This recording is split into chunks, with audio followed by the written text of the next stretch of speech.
Assalamualaikum warahmatullahi wabarakatuh. Halo pemirsa Ekredisi Channel, selamat bertemu kembali dengan kami di cerita kisah nyata misteri. Nah pemirsa, di episode kali ini kami berada di persawahan di mana para petani sedang menggarap sawahnya untuk menanami padinya. Pemirsa, mohon maaf, mungkin ini suara angin terlalu kencang, jadi kami harus berbicara lebih kencang lagi. Nah pemirsa, di episode kali ini kami akan menceritakan kisah nyata yang kami dapat dari seorang narasumber bernama Ningsih, berusia 41 tahun, dan beliau menceritakannya kepada kami seminggu yang lalu. Dan kisah nyata ini, kisah nyata mistis ini dialaminya sekitar 4 tahun yang lalu. Seperti apa ceritanya, dan inilah ceritanya. Namun sebelum ke ceritanya, kami berharap penonton selalu mendukung channel kami dengan cara like, komen, dan juga subscribe biar channel kami bisa berkembang.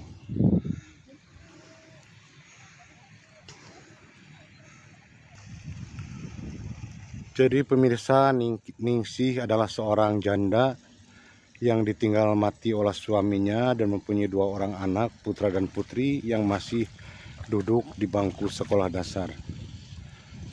Jadi saat suaminya meninggal itu anak-anaknya masih kecil-kecil, dan sekarang anaknya yang paling besar, putra, sudah kelas 6 SD dan putri masih kelas 3 SD.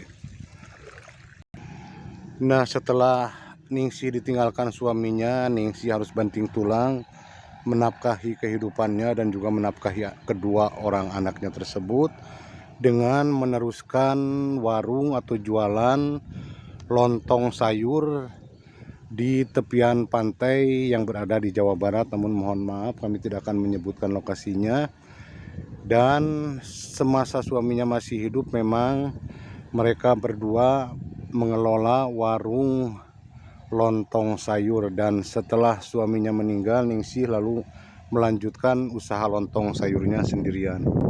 Dan di kisah yang diceritakannya, Ningsih mengalami kisah mistis yang sangat di luar nalar di saat jualannya sangat sepi sekali, jarang pembeli, sementara kebutuhan hidupnya sangat banyak, biaya anak-anak sekolah, biaya makan, dan lain juga sebagainya.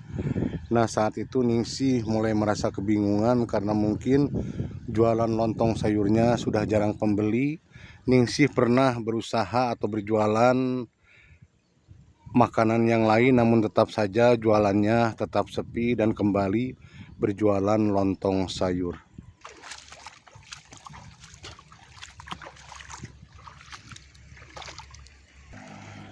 Nah pemirsa, saat suaminya masih ada, Ningsih berjualan lontong sayur itu cukup laku. Satu hari sampai jam 9 malam itu kadang bisa menjual sampai 200 porsi karena memang di pantai tempat wisata tersebut sangatlah ramai. Namun saat suaminya meninggal, penjualannya turun drastis, sampai-sampai Ningsih pernah sehari mendapatkan atau hanya menjual 2 mangkok atau 2 porsi.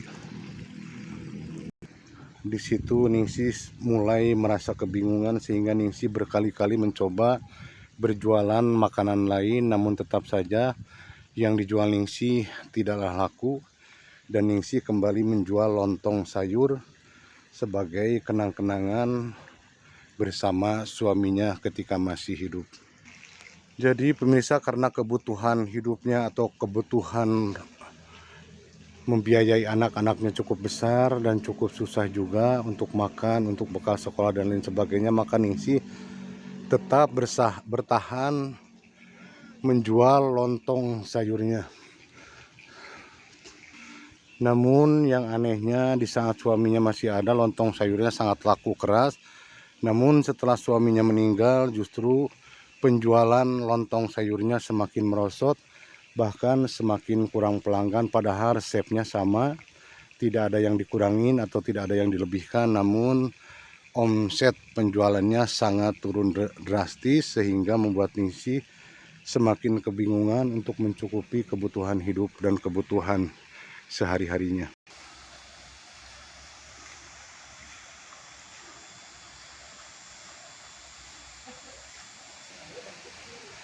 Nah pemirsa, jadi Ningsih menceritakan kepada kami pernah mengalami hal mistis di saat Beliau sedang kebingungan dalam memikirkan usahanya yang semakin hari semakin merosot dan semakin kurang pembeli.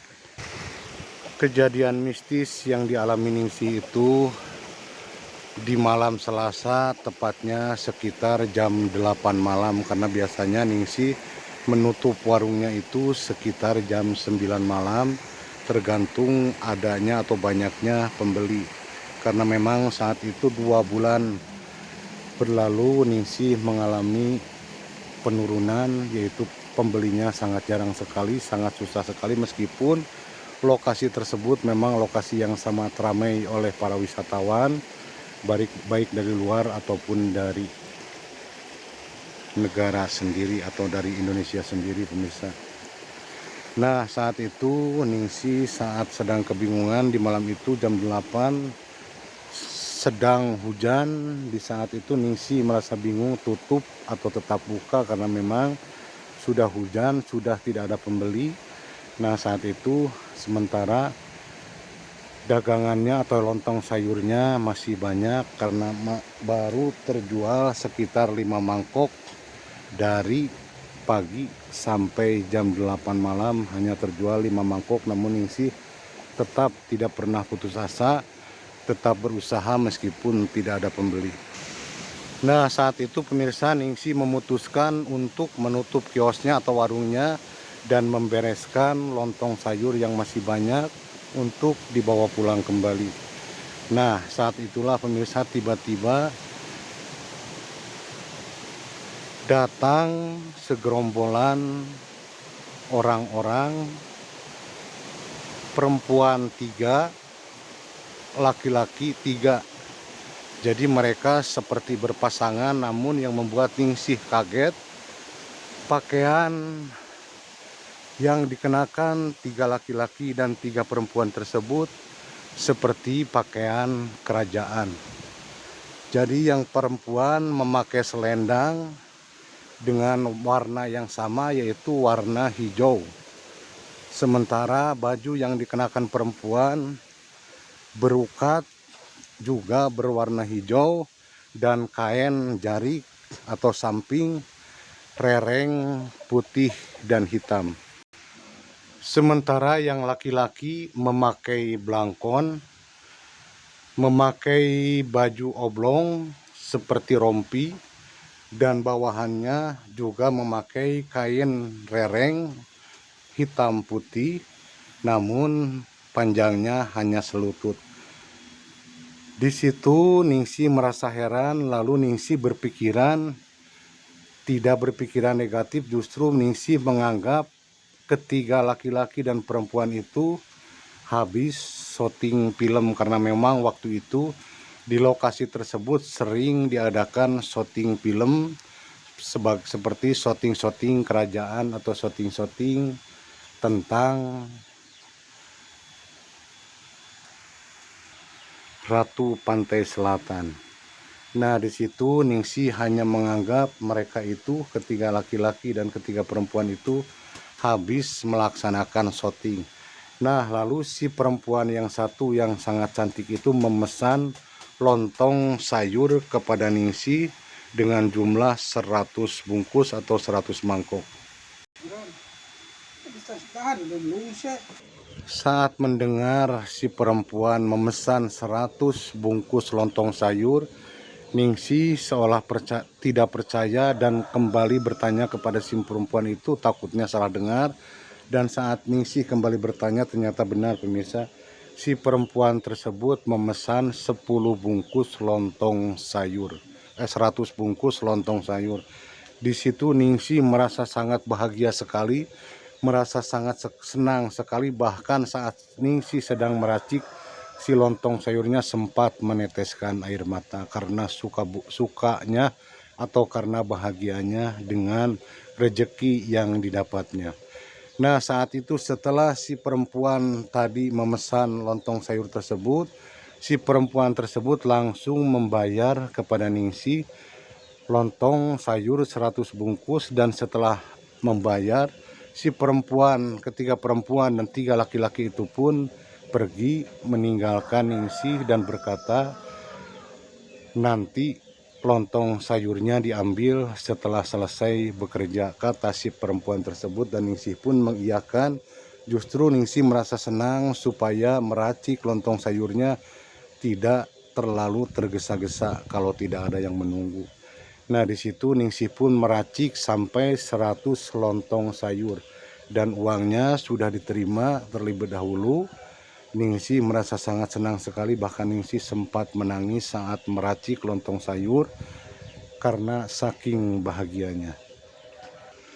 Dan setelah Ningsih selesai meracik lontong sayur dan membungkusnya serta memasukkannya ke salah satu kantong plastik, Ningsih pun menunggu dan Ningsih pun membereskan wadah lontong sayur karena memang lontong sayurnya sudah habis, sudah tidak tersisa karena memang sudah dibungkus 100 porsi. Nah, 1 jam Ningsih menunggu, si perempuan dan laki-laki yang tadi pesan itu tidak kunjung datang, dan Ningsih menunggu sampai jam 12 malam. Si orang-orang tersebut atau laki-laki dan perempuan tersebut tidak juga datang. Justru saat itu ada anak kecil laki-laki yang datang menjumpai Ningsih dengan pakaian yang sama seperti pakaian yang dipakai ketiga laki-laki yang pesan lontong sayur tersebut. Si anak laki-laki itu memakai belangkon, memakai rompi, dan memakai kain rereng yang sama pendek selutut. Dan si anak kecil itu berkata kepada Ningsih, "Ibu, lontong sayur yang dipesan tidak bisa diambil, tidak akan diambil, bagikan saja ke tetangga ibu yang ada di sekitaran ibu." Nah, di situ Ningsih kaget dan sangat heran sekali dengan apa yang diucapkan si anak kecil itu. Dan lalu Ningsih pun kembali mengatakan kepada si anak kecil, "Lalu bagaimana dengan uang yang sudah dibayarnya?" "Tidak perlu, Bu," kata anak kecil itu, "ambil saja uangnya buat ibu, dan lontong sayur tersebut yang dipesan bagikan saja ke tetangga-tetangga ibu." Nah, saat Ningsih merasa heran, merasa bengong, tiba-tiba si anak itu pamit pergi, dan anehnya Ningsih melihat si anak itu menghilang di kegelapan. Saat itu Ningsih tidak langsung pulang, pemirsa, karena Ningsih belum yakin dengan apa yang dialaminya, belum yakin dengan perkataan si anak kecil tadi untuk membagikan lontong sayur yang dipesan si 3 perempuan dan 3 laki-laki tadi. Saat itu Ningsih hanya tetap diam menunggu siapa tahu perempuan dan laki-laki yang memesan lontong sayurnya itu datang kembali. Namun saat Ningsih sedang menunggu, tiba-tiba si anak laki-laki kecil itu datang kembali dan menyuruh Ningsih untuk pulang saja dan membagikan si lontong sayur yang sudah dibungkusnya ke para tetangga, karena si anak kecil itu mengatakan karena ini suruhan dari si 3 laki-laki dan 3 perempuan yang memesan si lontong sayur tersebut. Nah, lalu Ningsih pun berkemas dan langsung pulang karena takutnya si lontong sayur yang akan dibagikannya itu takut basi. Jadi Ningsih pun cepat pulang dan membagikan si lontong sayurnya ke para tetangga-tetangga dekat dan juga saudara-saudaranya.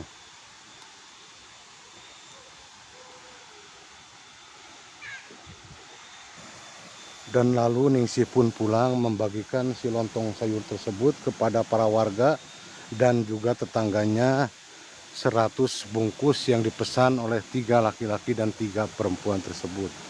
Nah, pemirsa, setelah keesokan harinya di malam berikutnya, 3 hari setelah kejadian itu, Ningsih kembali didatangi si 3 laki-laki dan 3 perempuan yang memesan lontong sayur beberapa hari yang lalu. Di situ Ningsih awalnya kaget, takutnya si 3 laki-laki dan 3 perempuan itu akan mengambil si lontong sayur tersebut. Namun ternyata si 3 laki-laki dan 3 perempuan tersebut bertanya kepada Ningsih apakah lontong sayurnya yang dipesan dulu sudah dibagikan ke warga, dan Ningsih mengatakan memang iya sudah dibagikan ke warga, dan saat itu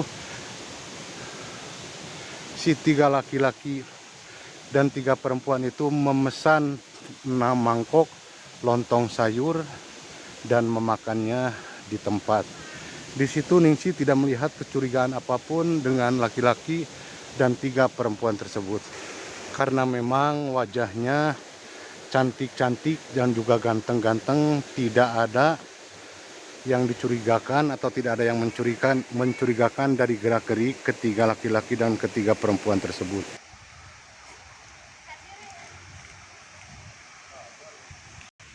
Saat ketiga laki-laki dan ketiga perempuan itu makan lontong sayur, Ningsih terus tidak berkedip memperhatikan gerak-gerik si ketiga atau keenam orang tersebut, namun tidak ada hal yang mencurigakan sedikit pun. Dan setelah mereka selesai makan, lalu mereka membayar,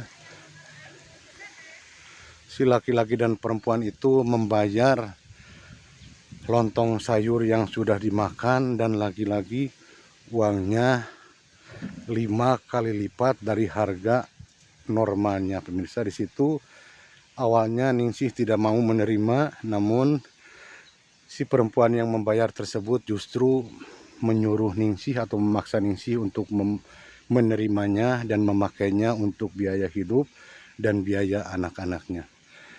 Nah pemirsa, itulah kejadian yang dialami Ningsih, kejadian di luar nalar, dan Ningsih sangat heran dengan apa yang dialaminya tersebut. Dan alhamdulillahnya dari kejadian tersebut Ningsih mendapatkan berkah, mendapatkan rezeki sehingga bisa membiayai anak-anaknya.